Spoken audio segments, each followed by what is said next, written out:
इस कार्यक्रम की प्रायोजक है सोना ब्यूटी पार्लर सरसीवा। नमस्कार, बहुत स्वागत है ACN 24 न्यूज में। मैं हूं आपके साथ हेमंत। चलिए गौर करते हैं खबरों पर। सारंगढ़ के केसरवानी भवन में आपातकाल की बरसी पर भारतीय जनता पार्टी ने विशेष प्रेस वार्ता का आयोजन किया।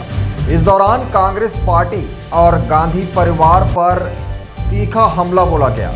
प्रेस वार्ता में भाजपा प्रदेश प्रवक्ता और राज्य महिला आयोग की पूर्व अध्यक्ष हर्षिता पांडे, भाजपा जिलाध्यक्ष ज्योतिलाल पटेल, पूर्व विधायक केराबाई मनहर, जिला पंचायत अध्यक्ष संजय पांडे सहित अन्य भाजपा नेता मौजूद रहे। देखिए रिपोर्ट। भाजपा प्रवक्ता हर्षिता पांडे ने कहा कि 25 जून 1975 की आधी रात को इंदिरा गांधी ने आंतरिक अशांति का बहाना बनाकर देश पर आपातकाल थोप दिया। यह कोई युद्ध या आपात स्थिति नहीं, बल्कि सत्ता बचाने की हताशा थी। उन्होंने आरोप लगाया कि प्रेस की आजादी छीनी गई, न्यायपालिका को कमजोर किया गया और हजारों निर्दोष जेलों में बंद कर दिए गए। पांडे ने कहा कि कांग्रेस की मानसिकता आज भी वैसे ही तानाशाही वाली है, बदले हैं तो केवल तरीके। उन्होंने 1971 से 1975 के बीच की घटनाओं का जिक्र करते हुए कहा कि कोर्ट से अयोग्य ठहराए जाने के बाद गांधी ने 25 जून को आपातकाल लागू कराया और 26 जून को देश को रेडियो से तानाशाही की सूचना दी गई। भाजपा ने युवाओं से अपील की कि वे इस काले अध्याय से सीख लें और लोकतंत्र की रक्षा के लिए हमेशा सजग रहें। जैसा कि कार्यक्रम के संयोजक सामान्य मिश्रा जी ने अभी ये विषय रखा कि आपातकाल को लेकर आज की ये प्रेस वार्ता है।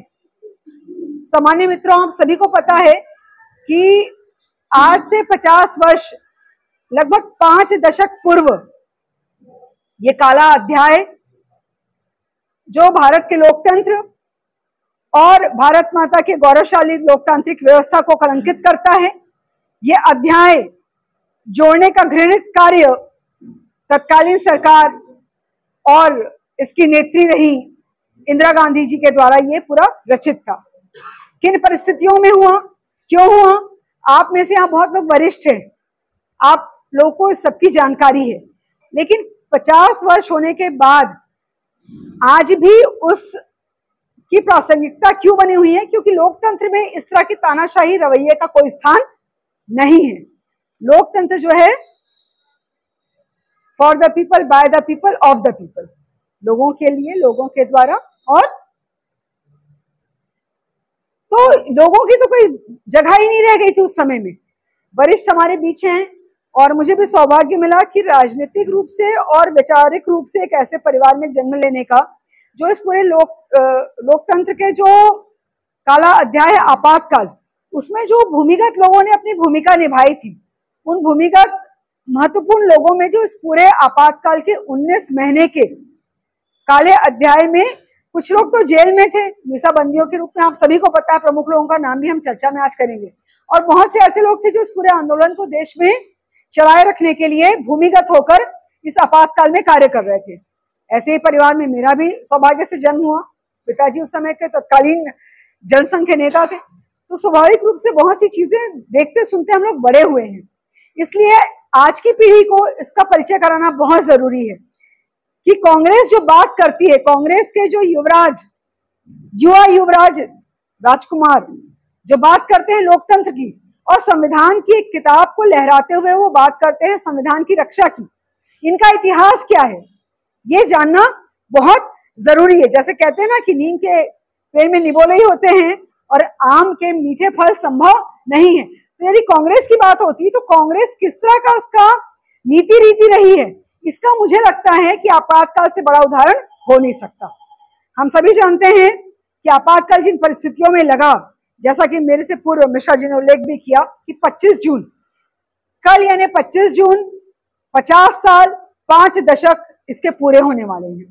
अभी की जो युवा पीढ़ी है ये तमाम चीजों को हमारे इतिहास से, हमारे साहित्यों से पूरी तरह से, इनके जो परिवार ने, जो इनका खानदानी परिवार जो पिछले 10-15 सालों से अलग हुआ है सत्ता के और बीच में कुछ अटल जी के कार्यकाल में, बाकी पूरे समय कोई स्थान इस पूरे आपातकाल को लेकर नहीं दिया गया।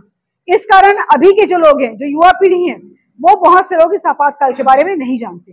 ये समझना होगा कि आपातकाल की जानकारी क्यों आवश्यक है। इसलिए आवश्यक है कि आज के समय में यदि हम ये भूल जाएं कि लोगों का इतिहास क्या है, उनकी मूलभूत मूल्य क्या है जिस पे आधारित वो राजनीति करते हैं, और भारतीय जनता पार्टी और कांग्रेस किस तरह से अलग है, तब तक ये स्पष्ट युवा पीढ़ी में कुछ ना कुछ एक भ्रम की स्थिति कई बार निर्मित होती है। तो इसको लेकर आज का ये पूरा प्रेस है। 25 जून को आपातकाल लगा, पर आपातकाल क्यों लगा? 12 जून को इलाहाबाद हाईकोर्ट तत्कालीन, जो अभी प्रयागराज है, उस समय वहां जो उच्च न्यायालय जो था, वहां एक निर्णय आया। इनका जो चुनाव था उसको राजनारायण जी ने चुनौती याचिका एक दायर की थी इनके निर्वाचन के विरुद्ध में, और तत्कालीन जो न्यायाधीश थे उन्होंने सरकारी मिशनरी का दुरुपयोग पाया गया, ये आरोप जो है वो सिद्ध पाए गए। ना सिर्फ उनके निर्वाचन को रद्द किया गया, बल्कि 6 वर्ष, ये जानना जरूरी है आपकी युवा पीढ़ियों को। मैं आप सभी सजग लोकतंत्र के प्रहरियों से ये अपेक्षा रखूंगी कि ये आज की युवा पीढ़ी को पता होना चाहिए कि राहुल गांधी, प्रियंका गांधी की दादी, स्वर्गीय राजीव गांधी जी की माताजी, संजय गांधी जी की माताजी और सोनिया गांधी जी की सासू मां, इनको यहाँ के हाईकोर्ट ने 6 साल के लिए किसी भी चुनाव लड़ने से अयोग्य घोषित किया था। ये छोटी घटना नहीं है, ये इसलिए और ज्यादा जरूरी है जानना क्योंकि उसके 4-5 साल बाद वो प्रधानमंत्री बन जाती है। फिर तो ये घटनाएं जब तक पता नहीं होगी, आप देखते हैं कई बार ऐसा होता है, लोग बड़े आसानी से, हम लोग जो युवा हैं कह देते, उस समय हम नहीं थे, हम बहुत समय नहीं थे, लेकिन जब तक हम चीजों का पठन पाठन नहीं करेंगे, ऐसी चीजें उपलब्ध नहीं होंगी, तब तक स्वाभाविक रूप से हमारी जानकारी का स्तर और अभाव दोनों हमने बना रहेगा। तो 6 वर्ष के लिए इनको जो है वो डिबार कर दिया गया, अयोग्य घोषित कर दिया गया। पूरे के पूरे देश को आपातकाल के एक ऐसे दंश को झेलने के लिए मजबूर कर दिया गया जिसमें जो हमारे 4 लोकतंत्र के आधार स्तंभ है, जिसमें हम कहते हैं कार्यपालिका, न्यायपालिका, विधायिका, लेकिन उससे जरूरी है प्रेस की स्वतंत्रता। ये कार्यपालिका को अपने हिसाब से चला रही थी, न्यायपालिका को अपने हिसाब से चला रही थी, विधायिका को तो अपने हिसाब से चला ही रही थी, लेकिन आप में से मुझे लगता है सजग प्रहरी और आप लोग को ये जरूर जानकारी, बहुत वरिष्ठ हमारे बीच में सम्मान्य अग्रवाल जी, आप लोग को पता होगा कि मीडिया हाउसेस में तक इनका नियंत्रण हो गया। यहां तक कि बड़े मीडिया हाउसेस की इन्होंने बिजली काट दी, मतलब कि समाचार पत्र जो है वो प्रिंटिंग में नहीं जा सकता था, और प्रेस पे सेंसरशिप लागू करना, मतलब क्या लिखा जाएगा। आप लोग कुछ बनाते होंगे समाचार, तो जो वरिष्ठ एडिटर हैं वो उसको देखते हैं, लेकिन सरकार देखे और घोषित रूप से देखे। प्रेस में सेंसरशिप का काम करने वाली यदि कोई राजनीतिक पार्टी है, यदि कोई नेत्री है, तो कांग्रेस की इंदिरा गांधी। इनका जो दमनकारी जो आपातकाल था, लोकतंत्र को पूरी तरह से कुचलना, और कुचलने के साथ साथ जो जनादेश इनके खिलाफ आया था, उस जनादेश का अपमान करते हुए, यानी लोकतंत्र का अपमान करते हुए, लोकतंत्र में लोगों का यानी जनता का अपमान करते हुए इन्होंने आपातकाल की घोषणा की। और इस आपातकाल की अगर हम बात करते हैं तो उस समय ऐसे ऐसे संशोधन लाए गए संविधान में, जिस संविधान की किताब लेकर ये वोट बैंक को, बचे खुचे वोट बैंक को, जो बचा हुआ है उसको समेटने का प्रयास करते हैं, उस संविधान के प्रियम्बल में संशोधन करने का काम तक इन्होंने किया। आज की युवा पीढ़ी को यह पता होना चाहिए कि समाजवादी और धर्मनिरपेक्ष जैसे शब्द, मैं फिर से कह रही हूं, समाजवादी और धर्मनिरपेक्ष जैसे शब्द बाबा भीमराव अंबेडकर जी, जो कि हमारे पहले ना सिर्फ कानून मंत्री थे बल्कि इस पूरे संविधान के रचयिता, एक तरह से कहा जाए उनके नेतृत्व में भारत का संविधान बना, उन्होंने इन शब्दों को कभी नहीं डाला था। प्रियम्बल में संशोधन करने का काम यदि किसी ने किया तो वो